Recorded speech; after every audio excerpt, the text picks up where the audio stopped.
Hello. I knew you were going to do that. He's laughing. He's like, I knew you were gonna You do look that. good in this light. It's my best side.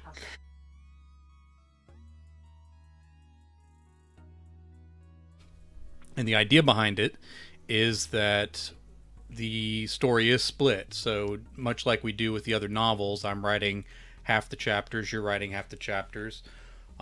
We haven't done this in every novel, but we've done it before where we'll each kind of use a character primarily. And so I'm focusing in on one character for my chapters, you're focusing in on another for yours. And then the story is kind of told from two perspectives. People are getting two chapters a month, one from me, one from you, and a few free ones to entice them in. Now, us deciding to do that on Patreon, let's talk about Patreon a little bit. Like, when did you start with Patreon, and how have you used it over time as an author? I've been on Patreon for a while. I'm trying to think of what year I started, but it's been going for a long time. I'm thinking maybe 4 years, Mm-hmm. might even be longer. And when Patreon first started, for me, I thought, okay, let me do this. And of course, my wife, I talked to her and I said, oh, this new thing, Patreon. I explained to her what the idea was, and we can make money and all this. And her only rule was don't let it interfere with your other writing. Don't let it get in the way of doing other stuff. So that's where I came up with the idea for me was, okay, you know what? I'm going to write a chapter of a novel that I want to work on anyway, but maybe isn't a high priority novel right now. And so I started doing that. And actually, I've written maybe 3 or 4 books that way over the last 4 or 5 years where I've written stuff and I've just done a chapter every month of that book. And I try to do 2 or 3 different books at different levels for Patreon. So, you can follow everybody for free on Patreon. And if they give you any free stuff out, then that's fine. The dollar level is that introductory level where you get all the videos and all the other things. And then for me, there's a $5 level, which is a book that's only written at that level, and a $10 level, it's only written at that level. And then, of course, the $20 level for me for Patreon is you get a signed book every month, the print book that I send you, and obviously you're getting all the other stuff. So you're reading, at any given month, you're reading 3 novels and probably a short story. So I wanted it to be content, but I also wanted to be content that I could use in the future as well. Because like Necromance, I wrote that book, or actually I kind of rewrote that book in Patreon because it was really just it was it was a horror erotica when it was originally put out by the publisher, and then when the publisher went out of business, and I had the rights back, I kind of rewrote it. Um, and so for me, that was kind of important that it was something that these people maybe had never read before, and then I released it afterwards. Patreon took me a while because I got on it pretty early on. Patreon showed up right around the time that Kickstarter and some of those other things kind of made their way into the author world. Yeah. And those things are still a part of some publishers' publishing plans. But it was kind of around that same time period. So there weren't a ton of platforms that were using sort of that funding model. And now there's a lot of subscription based stuff out in the world. But it took me a long time to build up. Like there was a period of time where I'd have one, two, three, and sometimes zero supporters on there. And so I was just kind of creating content to get the practice in. So Hmm. it took me a little while to actually get an audience on there that kind of justified that I wasn't talking to myself. Right. And then part of what we're doing now is sort of that idea of building on that. So instead of putting a collaborative novel, a fifth collaborative novel out, we wanted to kind of play around with the idea of boosting on Patreon and kind of building audience there. And I think both of us have kind of followed that same philosophy. You were touching on that idea of um, the platforms connecting it together. So it's not I'm having to do all this for Patreon and I'm having to do all this for this platform and then I'm having to do all this for traditional writing. It's always been kind of an idea of like, all right, if something I can do in this arena helps all these, then it may work. And I think that's kind of an idea that we both sort of followed as we went along. Well, you actually came up with the original idea to do this over a year before we actually started this. We actually had talked about doing this a couple of years ago, and it just didn't. It just I think right after, actually right before we did Room 138, if I remember correctly, we were going to do something like this, but the problem was I don't think we were really both 100% on the idea and the level of plot and everything else. The original idea was you write a chapter, I write a chapter, and then we both post it. And I think that idea would have been lost on Patreon. You would have definitely had to have subscribed to both of our Patreon. Mm-hmm. So I think this when you threw this idea out, I think it works a lot better because if you're just a Patreon for yours, you can read this and you're going to get a full book. You're going to get a full story. And if you read mine, you're going to get that same full book or full story. And the idea is if you read both, and I mean it's $1 a piece, Mm-hmm. you can read the entire back and forth of this husband and wife and their journey in this same world, which is kind of neat. But do you remember some of the original stuff we talked about? Well, we knocked the idea around a lot because if you're going to do something experimental with the medium, then you kind of start thinking about, okay, how do we experiment with the story? And so we'd kind of bantered about, and I even wrote sort of a practice draft, I guess you call it, of a previous idea, and it was very complicated. So it was something that it was experimental, but it was something that might have worked as an individual novel, but then when you added in sort of splitting things up, everything got kind of convoluted. And I think this idea lends itself because it works as two parts and it works as a whole as well. But yeah, some of the elements that we were kind of, because we were kind of talking about trying to, the kind of threats we wanted to bring in and the supernatural elements, I guess you call them. Although it's not really exactly like anything we've written before, but some of those pieces were a part of the ideas early on, and then we kind of, I guess simplified is the right word. I guess streamlined the plot a little to where it wasn't. There weren't so many moving parts to where it would be challenging to keep up. So a lot of the action elements are still there, but the story's a little more grounded. The characters are a little more relatable in their problems. But then, when the big reveals kind of blow up in the story, I think it's kind of one of those things where every week has all the action potential in every single chapter as we go forward. Yeah, I definitely agree with that. I think our original idea was way more science fiction Stargate type of military, a lot of military and really not character driven, which is I think where you and I both in our writing we're really strong in creating a strong character and then throwing things at them. And I think that was the original idea. I think that was part of what was missing from it. I couldn't relate to the character, and I don't think you could relate to the characters we were creating, and we could figure out the world. The world is always easy.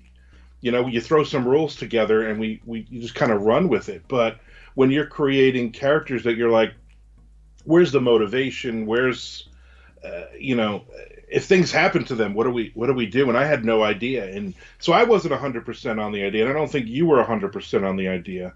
And when we simplified it, like you said, and like, hey, this is the pitch on it. I was like, you know what, that we can both relate to. We can both create characters that I think the readers will relate to, and it's different from all the other things that we've done together, which I think was important as well.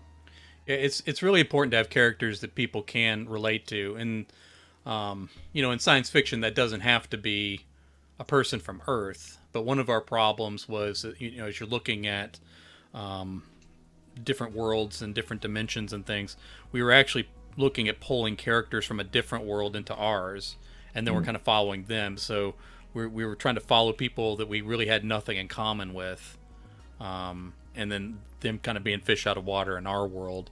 Whereas it kind of makes more sense to take the characters from our world and then bring the trouble to them.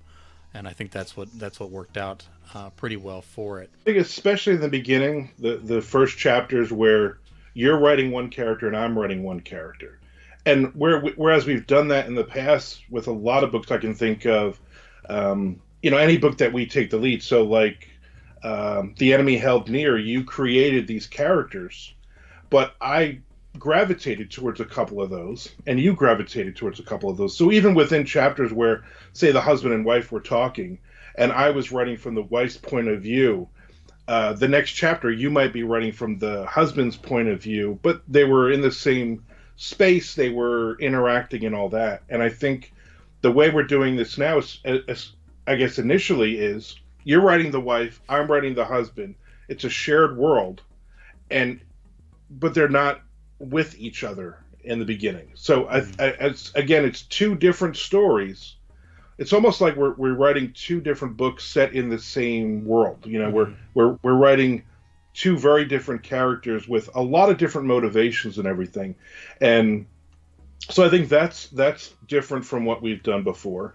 And I like because just from your first chapter, you really, really know about these two characters, or you think you know about their interactions with each other. And so it was great for me to read your chapter first and then write from the other point of view, which not necessarily matches up 100%. Her mindset and his mindset are really two different things. And I think it's great because everything else that happens to them is almost secondary to me at this point. Mm-hmm. Writing, I mean, we've already written several chapters. I mean, we've had chapters written for quite some time now. Right. And I think the motivations and everything between the two, I think that's what's really exciting. And it's almost like, all right, get inside his head, get inside her head, and then we're dealing with actual problems which people can relate to. But in the meantime, all this crazy stuff is happening around them to upend their world, which is really, which is really fun. I've always when we first wrote Enemy Held Near, you always write a book and then, never know what's going to happen to it. And the people who read it responded strongly to it. So then you always kind of look back and say, okay, well, what was it in there and how do we replicate it, And both of us have kind of a reputation for focusing on character and trying to drive the stories that way.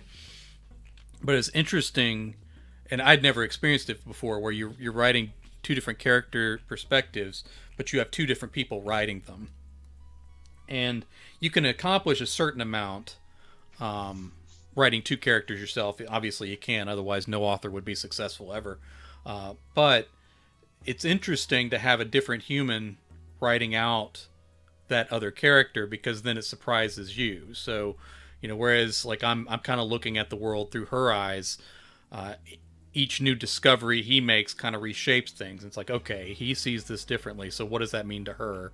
What does this detail mean filtered through her? Is she even aware of it? Right. Or is it something that we come to later? And then there's differences in the characters' reasonings too. So there's certain things that I thought, okay, well, maybe it'll take a while for that person to make that leap. But then when you're writing them, I realize, and you put it in there, I realized, oh, okay, all the clues were there. So him coming to this conclusion was logical. And at the same time, when you got a feel for that character, the character I kind of set you up with is a little quirky, and you figured out a way to make him really strong as a character within sort of the oddity of his personality. So we don't have two villains. You gave me a definite limit with him as to how he reacts to the world around him. But at first I was like, it was a challenge. I was like, how do you write a character like this? And so I actually did a little bit of research, and I actually came up with a couple of ideas.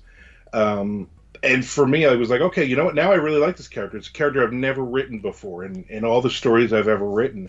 And so there's one part, it's not really a spoiler, I don't think, where you mention it's kind of an off thing where your character mentions like, oh, tonight you would have been making meatloaf or something like that. Right. It was something about meatloaf. And I read yours, and then it became a big part of one of my future chapters where this guy, because he's so eccentric, because he's so quirky, he micro focuses on, we're supposed to have meatloaf tonight. Right. Like that's this thing that he's like hanging on for like most of a chapter, but that's the character. That's the way he is, and I love that while all these things are going on, these crazy earth-shattering things are going on around him, he can't get past the fact that his wife's not there to make him meatloaf, which he has every Tuesday night, kind of thing. Yeah. And I thought that was great.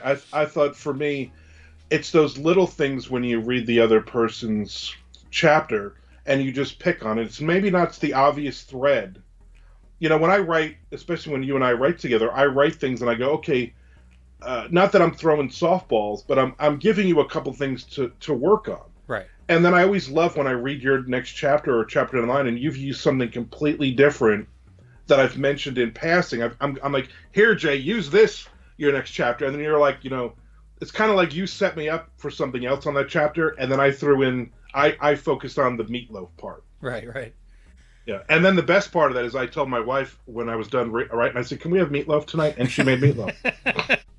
I've always enjoyed that. It is sort of the, I think what surprises readers is the same thing that surprises us. So, you know, you lay out those choices and you say, okay, here's some paths you can take.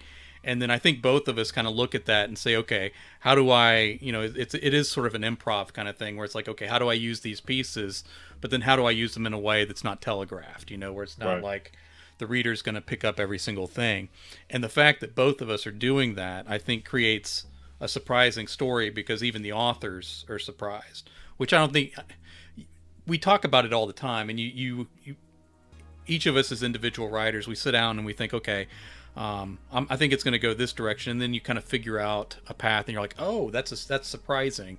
But it's still nothing compared to like, okay, I've handed my book over to another person, and they took it in a direction that I wasn't expecting. It's a different level of discovery that I just don't think you can catch on your own. And I don't know that it works in every collaboration. You know, I think we've sort of developed sort of a shorthand and a loose grip on the work that we do that allows us to take it in different directions.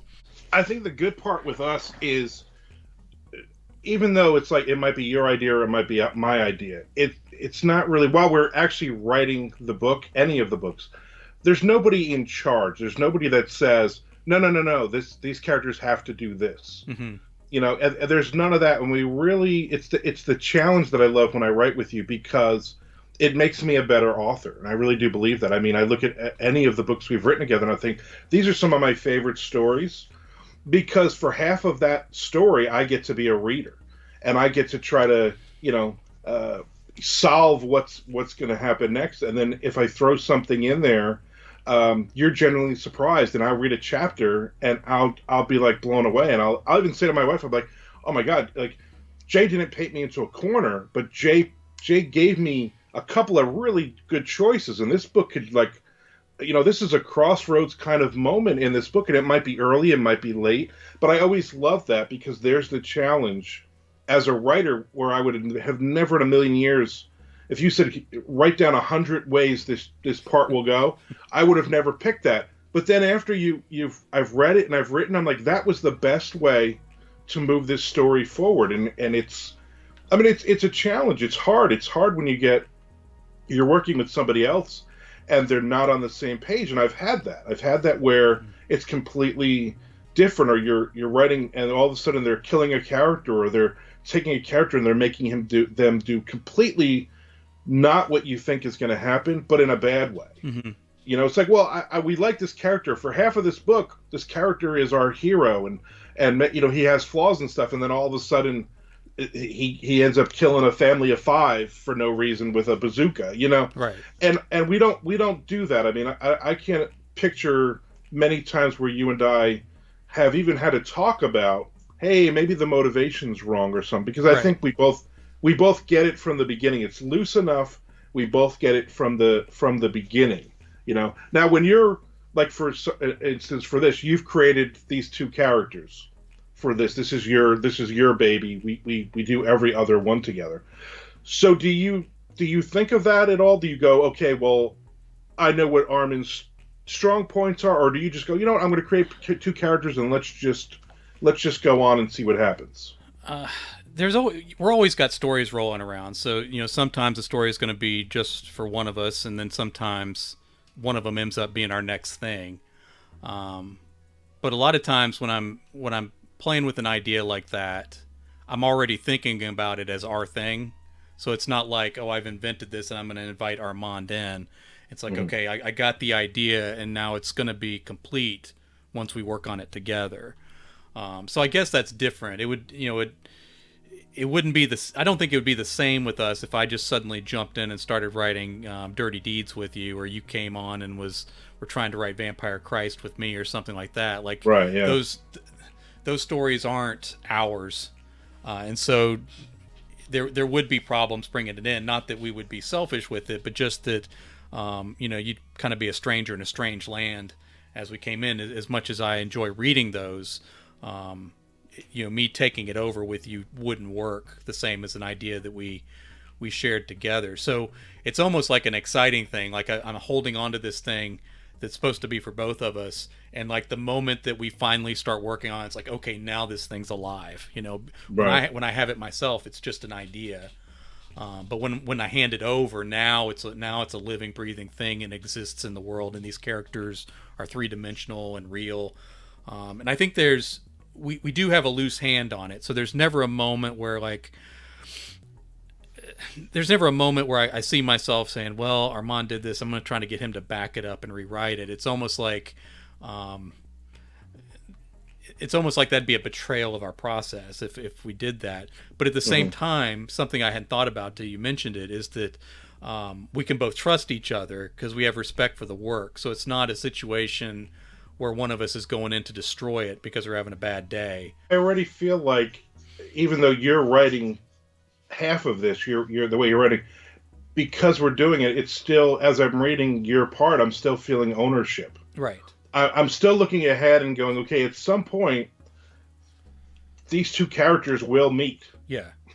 So at some point, we need to figure that out, and I need to know this. I need to know your character as much as I know my character that I'm writing right now, because at some point, something's going to happen. It's exactly like writing when we're doing United States of Apocalypse, me and Mark Tufo, and the first two books are were definitely, I'm writing Darlene Bobbage, he's writing Mike Talbot, but at some point they're going to meet. So we have to really understand the other characters, because at some point you're handing your baby over to somebody else, another writer, and saying, write this character.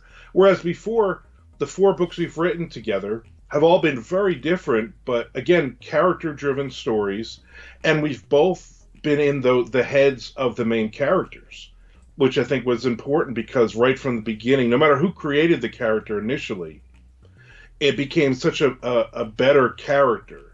You kind of give a sketch of a character, and it's that one dimensional. You talk about the character, Room 138. The main character was, okay, this guy who basically ports and jumps between times, and he's searching for something. He's looking for clues. But I didn't have all the answers and all the ideas.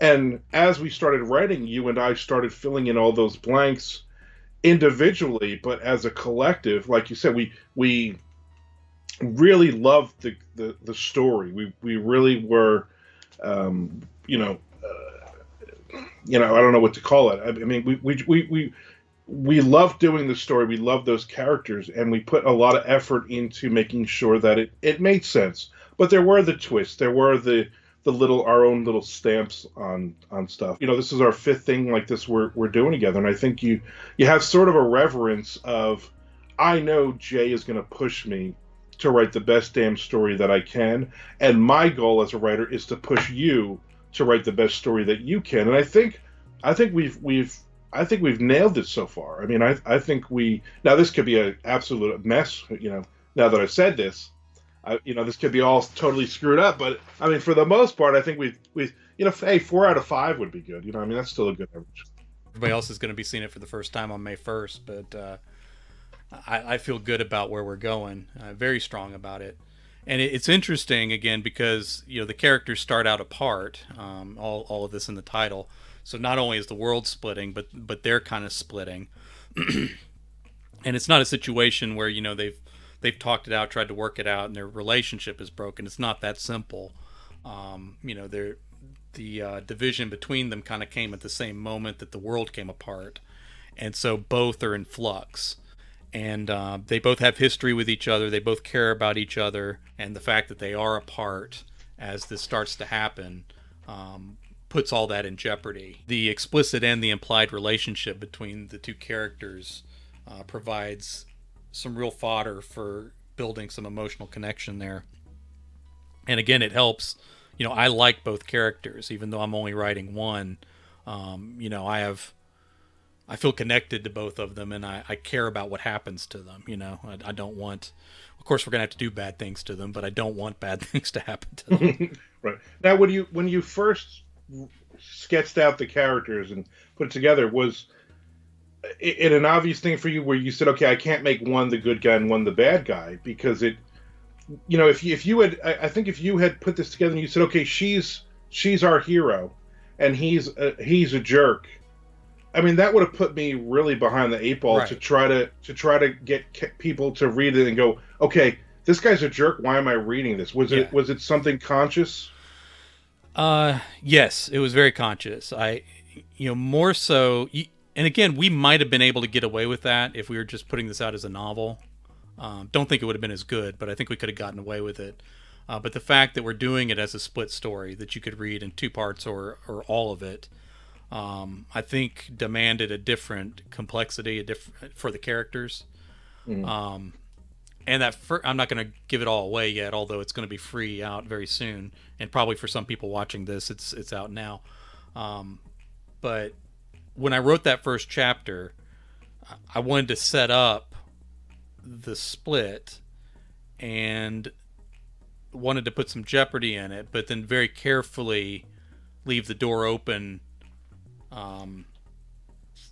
for it to not look the way it looked at the beginning. So, and I really spent a lot of time on that first chapter, because just a few degrees different one way or the other could have ruined your character. It could have made things unredeemable. And so one of the cool things I think about those first couple chapters is that you are getting only part of the picture, and you are only getting one perspective. But there's enough of a hint there that you realize, this isn't the way it looks. There's something going on, but it's not exactly what I thought when I started looking at this. And I think that was important to the story, because it is a story told from two perspectives. So things need to appear two different ways, essentially. And so that's kind of what I tried to establish in that beginning. And it was a tightrope walk, because I did kind of play around in some dangerous territory in terms of what it could say about one character or the other, if certain details weren't put there to make you realize that there's more going on. And even after I did it and thought, okay, I think I got this, I still asked you, I'm like, do you feel like I went too far? Like, is it too much of a play? And you felt like it wasn't, I guess. I think you gave me enough. There's enough ambiguous ideas that live in her head, but it wasn't concrete things. You know what I mean? So if you had started with a character, like for instance, you said her character and she's in the hospital because her husband just beat the crap out of her. I mean, there's no going back from that for me to write that character.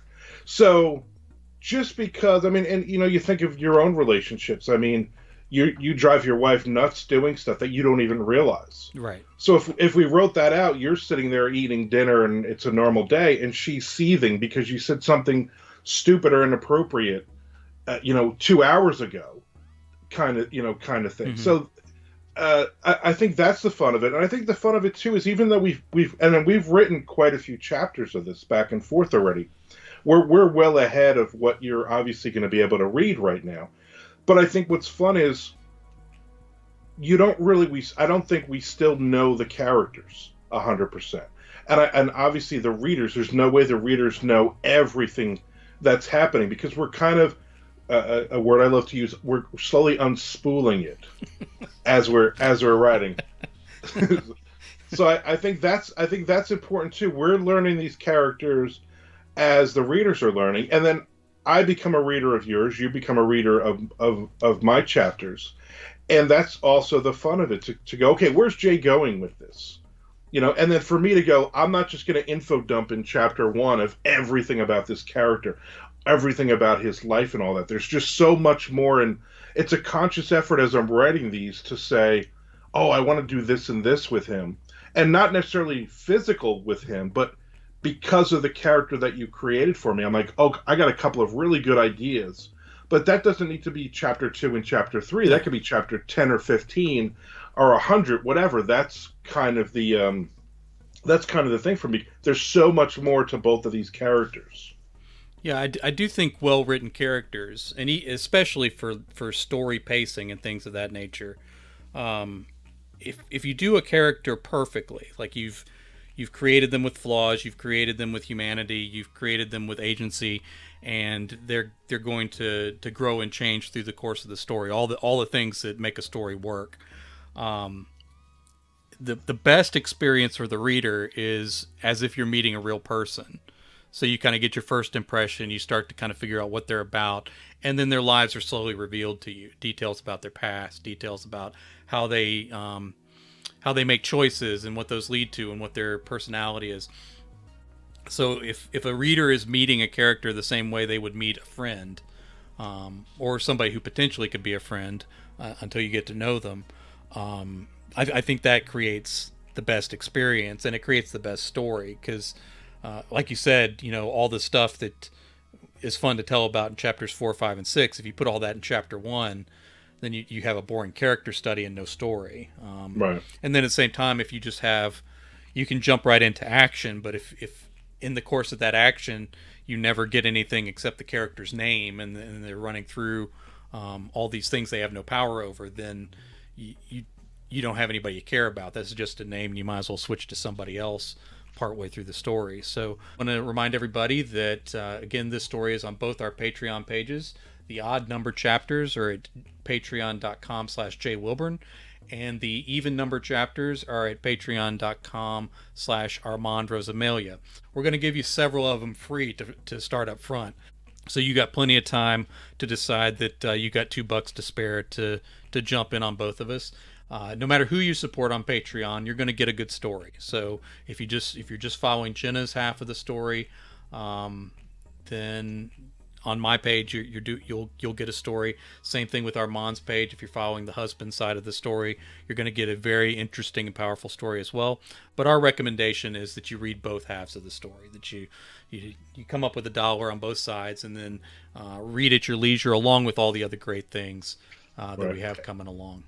And yours drops starting May 1st, the 1st of every month, and mine drops the 15th of every month. So plenty of time for you to read between too.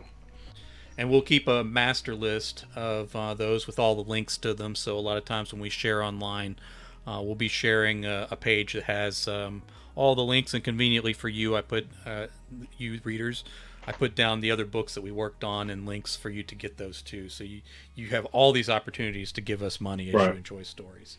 Exactly. Plus, me and Jay have a standing $3,000 bet.